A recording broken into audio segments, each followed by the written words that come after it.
سلام دوستان، خوش اومدید به کانال خودتون. من سهندم و امروز اومدیم هانزی فلیک سرمربی جدیدمون رو براتون بشکافم از سرمربیگریش تا رزومش.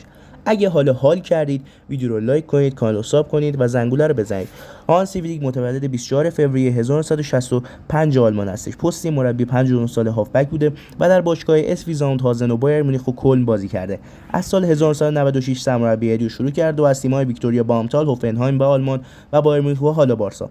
البته توی آلمان 2014 دستیار یواخیم لو بوده.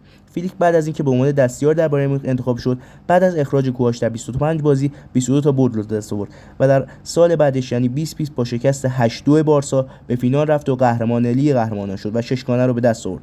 فلیک در هوفنهایم 45% برد، در بایر مونیخ 81% برد، در آلمان 48% برد رو ثبت کرده و در مجموع 449 بازی 214 برد، 95 مساوی و 120 باخت رو داشته و 865 گل زده و 596 گل خورده رو به ثبت رسونده. ترکیب مورد علاقه فلیک 4-2-3-1 هستش که باید با جذب چند تا بازیکن خوب در بارسا این ترکیب کامل کنه. البته به دلیل فرپل مالی و قانون 1-1 هیچ بازیکن ما به صورت قطعی نمیتونیم بگیم که جذب خواهد کرد، اما مطمئن باشید با بازگشت فلیک بارسا به دوران با شکوهش باز خواهد گشت و با بازیکنان جوانی که داره میتونه دوباره بارسا به شکوه برسه.